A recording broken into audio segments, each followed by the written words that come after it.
Next we have fraction distillation, a very important separating technique. ये आपको organic chemistry के अंदर भी आएगी दोबारा, when we'll be talking about fraction distillation of petroleum. इसका प्रिंसिपल क्या है? Why and when do we use fractional distillation? For the separation of miscible dissolved liquids from each other according to the difference in their boiling points. यहाँ पे भी आप kind of same होता है, लेकिन वो सिंपल डिस्टिलेशन है। ज्यादा से ज्यादा डिस्टिलेशन में आप दो सब्सटेंसेस को अलहदा कर रहे होते हैं। Whereas in fraction distillation एक पूरा organic compound such as petroleum आपको दिया जाता है, और उस पेट्रोलियम के अंदर 7 to 8 सब्सटेंसेस मिक्स होती हैं, और उन 7 to 8 सब्सटेंसेस के डिफरेंट बॉइलिंग पॉइंट्स होते हैं। जैसे in organic chemistry very first chapter will be talking about the different fractions of petroleum, उन डिफरेंट पेट्रोलियम के parts, bitumen, paraffin, gasoline, naphtha, वो सारे हम डिस्कस करेंगे। तो हम इसमें क्या करेंगे? Separation of miscible liquids. The term miscible basically means dissolved. So we are basically separating the miscible dissolved liquids from each other according to the difference in their boiling points.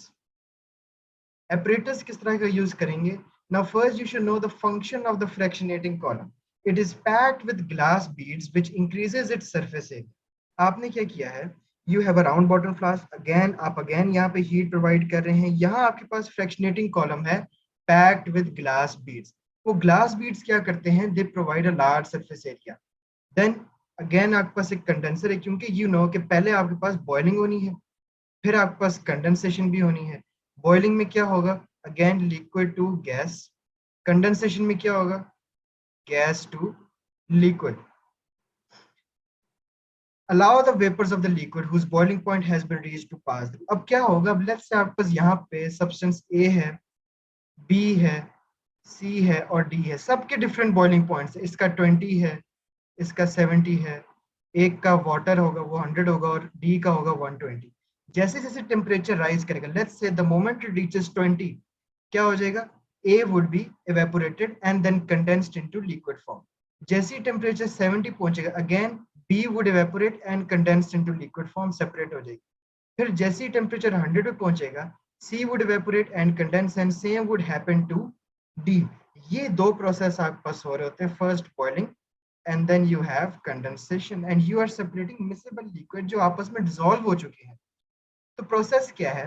The liquid with the lowest boiling point would separate first and so on and so forth. जैसे A आपके पास पहले separate होगा, then would come B and then would come C, तो ये एक एक करके separate होते जाएंगे। When boiling point of one particular liquid is reached, then reading on the thermometer becomes constant until it is distilled over. When one liquid is distilled over, then the reading on thermometer starts to rise again. जब तक एक substance पूरी तरह separate नहीं हो जाती, पूरी तरह evaporate होकर कंडेंस नहीं हो जाती, आपका टेम्परेचर कांस्टेंट रहता है और अगली सब्सटेंस की तरफ मूव करता ही नहीं है। हाँ, once it is completely distilled in the receiver flask, आप नया फ्लास्क नीचे रखते हैं ताकि अब आप सब्सटेंस बी की तरफ मूव ऑन कर सकें, and then you again start to see a rise in temperature and the separations of different fractions. In this way, the student comes to know that one liquid is completely collected in the receiver flask. इस process की importance क्या है? Now we have talked about fraction distillation of petroleum, जो कि हम organic chemistry की बिल्कुल first chapter में पढ़ेंगे, which is the fraction distillation of petroleum. large alkanes को आप break down करते हैं। Fractional distillation of petroleum. अब पेट्रोलियम के अंदर भी डिफरेंट डिसॉल्व सब्सटेंसेस हैं। For example we have bitumen, kerosene, naphtha, refinery gases, gasoline, petrol, और साथ ही साथ आपके पास और बहुत सब्सटेंसेस होती हैं जिनको हम फ्रैक्शन डिस्टिलेशन के थ्रू सेपरेट करते हैं। इसकी दूसरी एप्लीकेशन है in the fraction distillation of liquid air. हमें पता है कि जो एयर है, air does not consist of one gas, उसके अंदर नाइट्रोजन भी है, कितनी? 78%। उसी एयर के अंदर हमारे पास ऑक्सीजन भी है 21%, and we have carbon dioxide and argon as well. तो अगर आपने डिफरेंट गैसेस को सेपरेट करना है, क्योंकि एयर भी तो एक सब्सटेंस ही है, इस एयर के अंदर भी डिफरेंट डिसॉल्व्ड गैसेस हैं, for example nitrogen, for example oxygen. तो how are you going to separate these dissolved gases from each other? 78% nitrogen को अलग करेंगे, 21% ऑक्सीजन को भी अलग करेंगे, वो भी आप फ्रैक्शन डिस्टिलेशन के थ्रू ही करते हैं। The first application that we talked about, which is a part of your organic chemistry, यहाँ हम थोड़ा सा एक overview ले लेते हैं। Fraction distillation of liquid petroleum। इधर भी ऐसा ही होता है कि आप यहाँ पे crude oil एंटर करते हैं। इस क्रूड ऑयल को आपने बेसिकली सेपरेट करना है in different substances, for example bitumen, fuel oil, diesel oil, kerosene, naphtha, gasoline और रिफाइनरी गैसेस। नीचे की तरफ सबसे ज्यादा टेम्परेचर होता है और ऊपर की तरफ जाते जाते कूल होता जाएगा। And again it depends on the boiling points, मतलब कि ऊपर जाते जाते जो होते हैं वो स्मॉल मॉलिक्यूल्स होते हैं। This concept is not to be remembered right now, ये हम ऑर्गेनिक केमिस्ट्री में दोबारा डिटेल में करना है।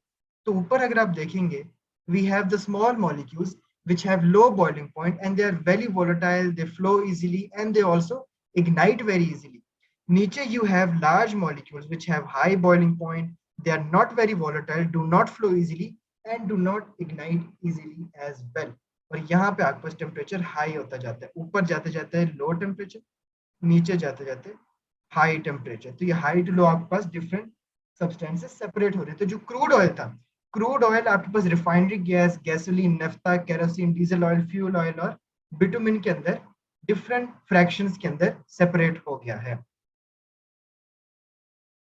So these were the four processes जो कि बहुत important आपकी separation techniques है। Number 1 was filtration, number 2 was your distillation, number 3 was your crystallization, and number 4 was your fractional distillation. Now let's watch some videos and then we'll move on to some practice questions as well.